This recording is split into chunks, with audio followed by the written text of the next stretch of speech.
Hello again. It's time for another episode of Boardroom RevOps, where we are breaking down strategic, operational, and career-related best practices with RevOps leaders we admire. I'm James, co-founder of Accounting, the next-gen analytics solution for RevOps teams. I'm excited to be joined by an old colleague of mine from Sendosa today, Alex Miller. Thanks for joining me, Alex.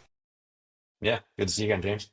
Aside from being a great colleague, Alex has led RevOps at a number of buzzy tech companies, often joining the team in the earliest days. He's currently the director of RevOps at Medallion and is also pretty plugged into the sales tech landscape, serving as advisor to a couple RevOps-focused startups. Before I steal all your thunder, Alex, do you want to share your background in a bit more detail? Yeah, sure. First job out of college was a BDR, best way you can. Fun little startup called Yammer. Got pulled up into a big beast called Microsoft. Got to see how startups work big and small, and drifted into the back office running RevOps teams. I was an AE and was more fascinated about building the plumbing, and had an opportunity, a really early stage company, to be the AE and the BDR and everything, and go build up your tech stack. And had more of a knack towards, again, like building out the plumbing versus being someone who's working through it. And 12 years later, here we are. Haven't looked back since. James hit it most recently for the last almost 2 years now at Medallion, leading the RevOps teams here. So it's been a good time. I'm sure we'll talk more through it. I always forget that you started actually selling. Do you think that gives you like a different perspective than other RevOps folks? Totally. Yeah. I actually, about half my team today is former sellers. And I think from a RevOps angle, like having the empathy of understanding what the people you're serving are going through and what it feels like to be stressful and have a quota, I think makes you a better operator. Just because, again, you hope the other side of that coin is like sellers look at you and they're like, okay, Alex knows what we're going through, and therefore we know that they're working in our best interest. But yeah, I think there's not enough former sellers in RevOps, but I think one day I hope to change that. I was impressed by just the rapport you had with the sales team at Sendosa. I imagine that's not always the case for a RevOps team, but it seemed like a Yeah, pretty good oftentimes relationship. it means like if you can hang with them at a bar past midnight, that usually gets a lot of the kudos there. Yeah, no kidding. I ask every guest we have, how do you define RevOps? It's a bit of a nebulous term. Yeah. I always think of RevOps, maybe it's funny because I want to be a doctor one day, but it's like the nervous system of your go-to-market engine. I think you can think of it connective tissue if you want, nervous system, a central team, right? That is responsible for all the moving appendages. Again, I work at a healthcare company, moving appendages of the whole team. I think it's like the brain, right? It's a really like a cliche way of saying it, but I think it's very true when you get into the nuts and bolts of it.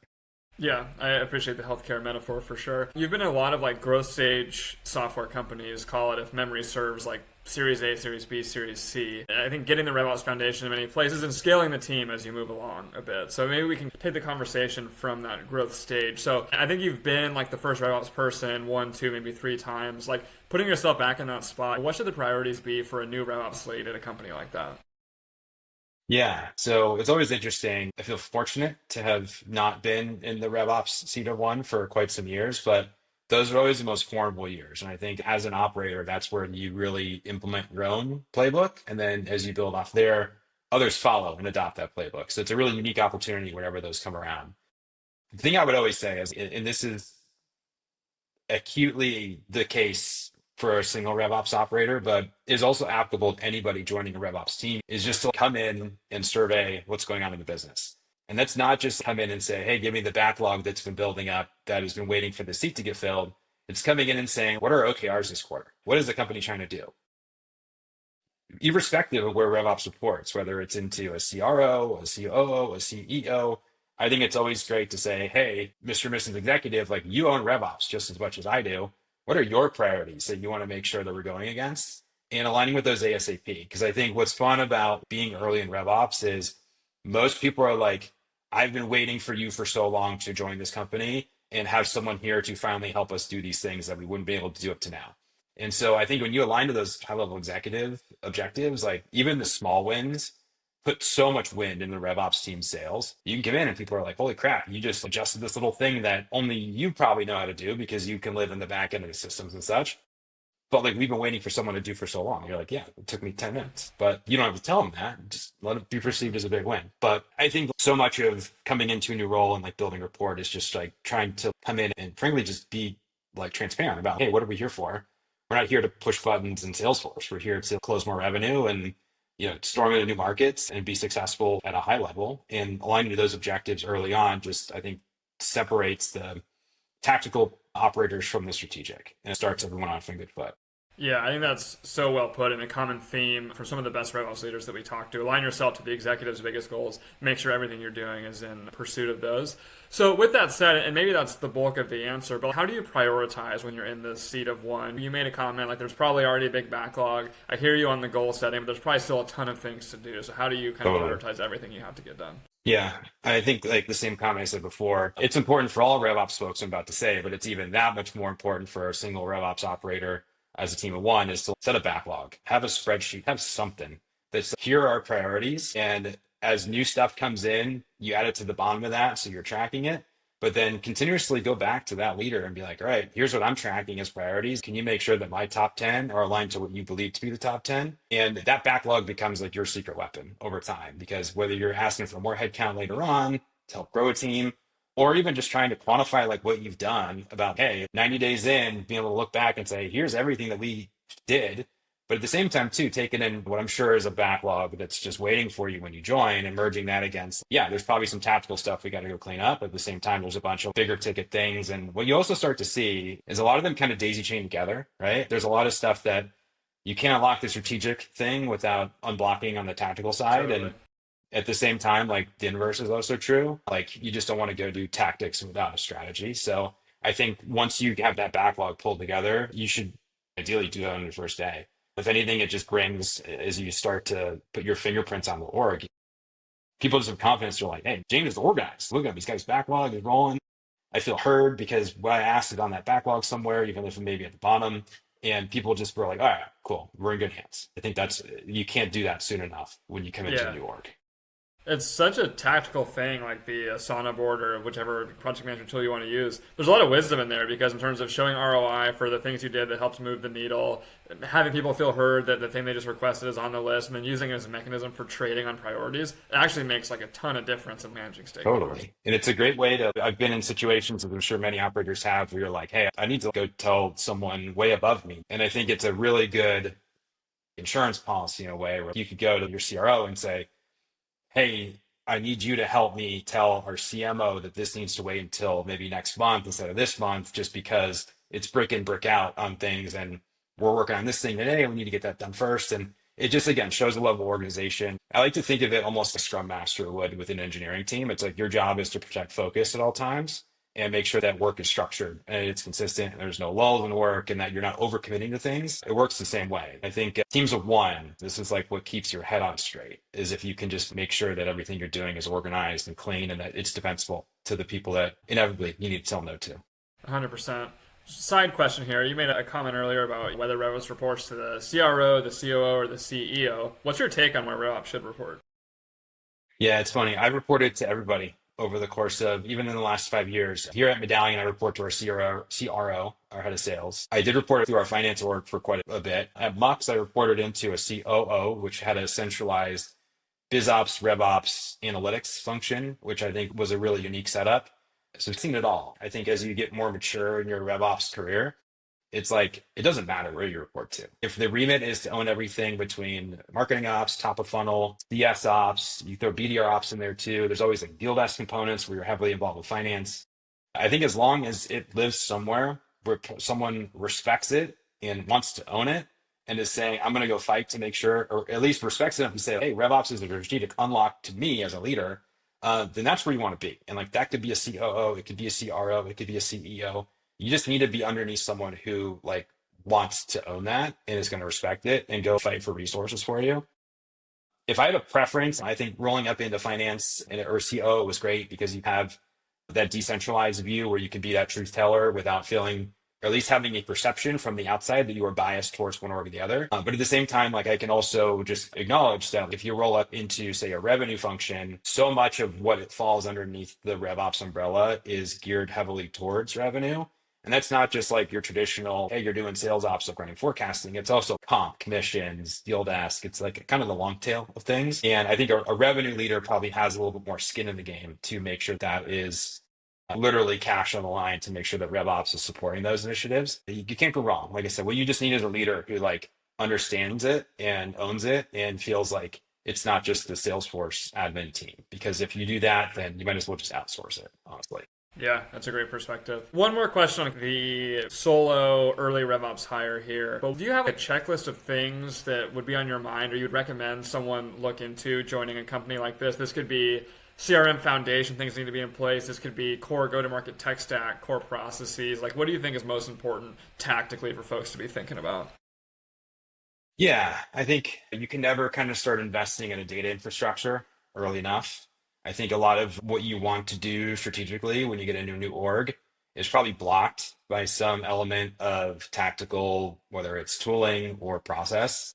So much of, and I can say every new org I've started in, you spend a good chunk of your first time there either implementing it or validating your sales process. I think so much of what you learn as an early org, even as a mature org, can be measured more or less on your sales stages and adherence to sales stages and understanding how deals move through your funnel, but also really clean data. So I think it's especially for any org that's like doing heavy outbound prospecting or even just frankly wants to have cleaner insights as to what your TAM is. Like having a good data vendor for account data to size up your market. A really easy project is to say, all right, let's go build what we believe to be our total addressable market through any type of data tool and go mirror those in Salesforce and assign those accounts out to reps. It's a bit of a V1 territory plan, but what that does is it means that as deals start to materialize at these companies, what the company is, like what do they do, like where are they? Every business is so different, of course, but you have just the right metadata about this company where you can start to drive feedback loops around. Hey, are we seeing traction in this one area of something that's a surprise? And maybe you do want to go double down there. That's always interesting. I think just like early days is just do the simple things. Make sure your CRM is set up so that people are having sales conversations that are related to accounts, contacts, and opportunities. What you can get from that in a very quick time is like, where are we having good conversations? Where are we having bad conversations? Then you can start to see where do we win? Where do we lose? Like early on, I think so much of the checklist to do is just to enable those things to happen. And yeah, there's a ton of tactics that go into that behind the scenes, like making sure stages get gated correctly so that you know that when you go open Salesforce and hopefully you don't have a dozen stages, hopefully you have four or five, six, where you can look at them and have confidence that like deals are progressing through it. But I'm a huge proponent of just keep it simple. If you go into a new org and if there's 15 sales stages, you should just either leave or just say, hey, stop, let's revisit this because there's no way that sales reps are putting deals through 15 stages. So I think the biggest thing just to summarize early on is just like you as a RevOps person own the instrumentation of how you measure the go-to-market effectiveness. So you just have to make sure that instrument is set up correctly such that you can do that. And that's a really umbrella term, of course, but there's a early on, it's like it doesn't take that much, right? It's like Mm-hmm. clean data, just make it simple such that reps can buy into doing that and start to do some basic reporting on the feedback loops so that you can go back to your leadership and show that say, hey, the instrument is working and we're measuring things and we're baselining things, and then here's where we have leverage to go make things better. And that's where strategic value comes in too. So a lot of what you said is tactical, but if you're actually getting the instrumentation right and it's useful and it's not over-engineered, you can start to present the data that prompts strategic questions of where should we double down, where should we expand our TAM, et cetera. And I think that's where Yeah. executives And I start to mean, like, value I think RevOps. just like operating principle, it's let's use the forecasting, for example. It's like, the tactical thing is go implement clarity. And then you check the box and say it's done. The strategic thing is to say, hey, we want to increase our forecast accuracy by 5%. And clarity is just a tool to help us get there. But like implementing clarity and signing off from the implementation plan is not done. That's the beginning of the process, arguably. So I think as a practitioner, it's anchored to what the outcome is. Reassess sales stages and velocity. It's the difference of saying, okay, we're going to implement new stages versus, hey, we want to be able to reliably measure our funnel and either increase our win rate or sales velocity by X% quarter over quarter. And those are things executives care about. Executives like don't care about clarity. They care about their forecast. They don't care Yeah, about the sales stages you implement. They care about how does this implement the levers that we have in our business to make things faster, bigger, more repeatable, et cetera. 100%. Spoken like a real salesperson, talking about the problem and not the features or the Yeah. solution. Yeah. I lied. One more question. This one's career related. So let's just do a hypothetical. Someone has 4 years of RevOps experience. They're thinking about going and being the first RevOps hire at a Series A company, or they could go be the third hire or whatever on a bigger team and slightly more scaled company. How would you counsel this person to consider the two options? Yeah. I think a big thing is just like looking at the business itself. I think you have to like what the company's doing. I think it's easy to go size up a RevOps opportunity because fortunately there's a lot of them out there. I think this discipline is one that doesn't have, so I always joke, you don't go to school to be a RevOps person. Like you accidentally find yourself in it and scale from there. So you have to like the company and like you have to believe in this mission and you have to like really want to say, hey, these jobs aren't easy and I'm ready to go solve hard and tackle hard problems that maybe involve some extra effort, extra hours to go solve. But I do think in assessing that company, you can assess like, all right, is this something where you're aligning yourself to a really super early go-to-market team that's still trying to find its product market fit, et cetera? Or is this to say, hey, I want to come in and slot in to maybe start growing a team or be like the second hire in a team or the third hire in a team that's got a lot of the early stuff figured out. And then you're trying to go solve problems that aren't like the early stage blocking and tackling. And then things get arguably more strategic in the later half. So I'd say like you almost can't do the second one. Actually, it's good experience to have both angles on it.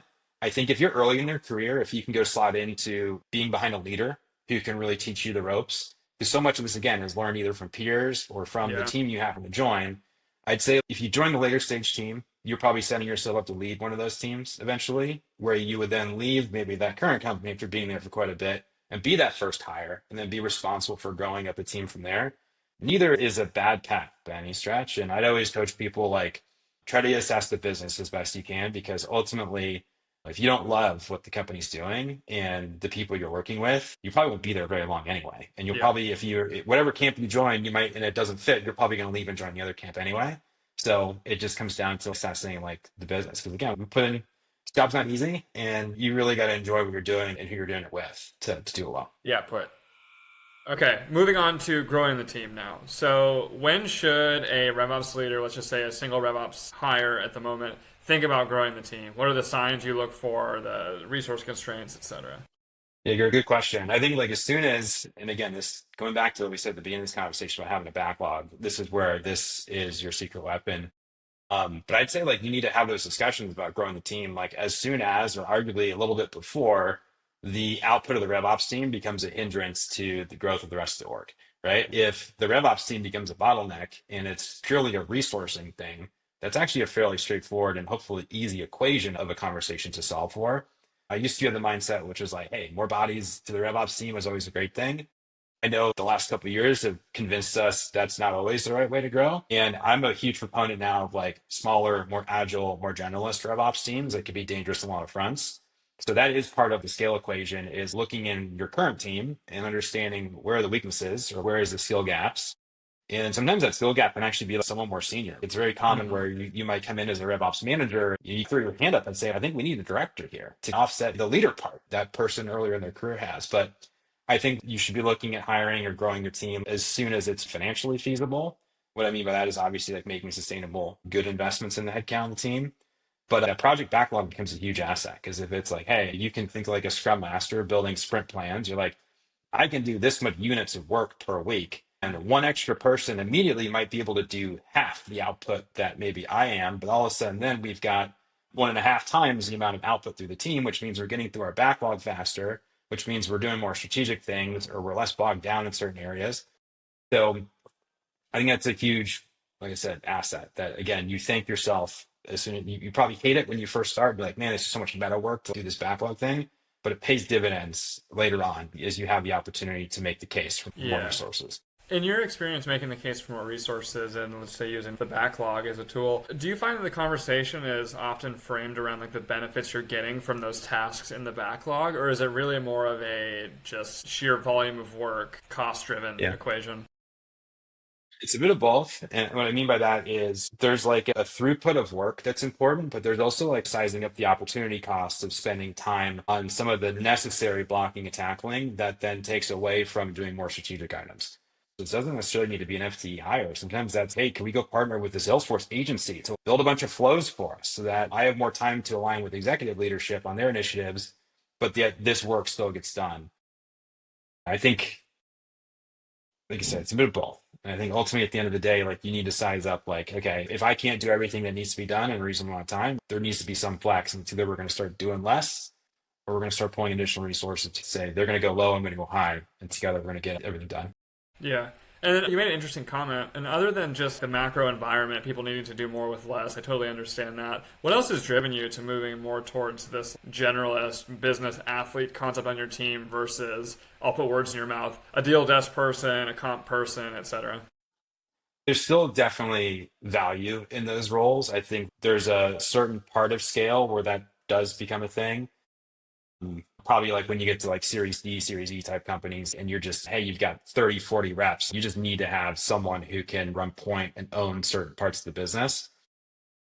But like I believe strongly in just like that generalist, just because early on in these startups, like the business shifts a lot. And I think Hmm. if you find yourself in some specialist role and the business shifts, like you need to be able to adapt to whatever comes next. And I also think that if you have a small team, largely comprised of generalists, if there's a large problem or large challenge, like you can have, all right, we're going to go put two people on this problem and go solve it, and maybe pull someone away who's usually doing some other discipline somewhere else within the team and saying, cool, we can double up and team up and go after this particular task. It just makes everybody far more agile.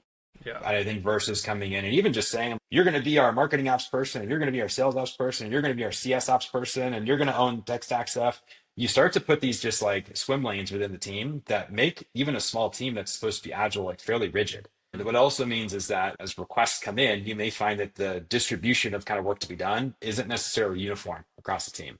And that can lead to, as a leader of a team, that leads to people getting burnout and challenging. And frankly, just like it's another bottleneck within the team. And I think the more kind of general you can be and roll with the punches of the business and distribute work evenly across a larger group of the team, like that seems to be, at least in my opinion, a much better recipe for success that scales arguably in most cases a lot further than folks would even think. Like you can stay in that system for 2, 3, 4 years, depending on the rate that the business is growing, without needing to necessarily start thinking about more specialist roles. Yeah, I actually think Again, it's more interesting disclaimer, for it's my opinion. the team members too, to keep it a little bit Totally. more Yeah. fresh, learn a little bit more. And I think it's a good opportunity for retention and all that good stuff. This is what we want. Like, again, as a RevOps person, it's like you didn't go to school for this. So you're learning from your peers. And I think if you have good peers that are working on fun projects and want to bring you off the ride or they're willing to share how they're thinking about things, then everybody wins in that case. Yeah. So we talked about solo RevOps person. We talked about the first few hires. Tell me about the next phase, scaling beyond that. What should RevOps folks be thinking about when they're saying moving into a mature business or coming up on a mature business? And I hear you on maybe not need to cover like headcount as much, but just like from a RevOps scope perspective, what should people be thinking about? Yeah. I spend most of my time like in most of the small and the medium sized businesses. I think once you get into these scales, then all of a sudden you have like specialist RevOps teams that are like responsible for the Americas versus Europe. And Yeah. things just tend to get a little more siloed. And I think that what's ironic about that is you just have the same team you probably have in a smaller company. You just clone it and then they run their own little franchises elsewhere within the business. It does definitely come with more specialization. I think you can't have this generalist mindset. If you have 100 reps who do a dozen deals per quarter, you probably need someone who can be narrowly focused on deal desk. You definitely need to shift away from a generalist mentality once you reach that critical growth point.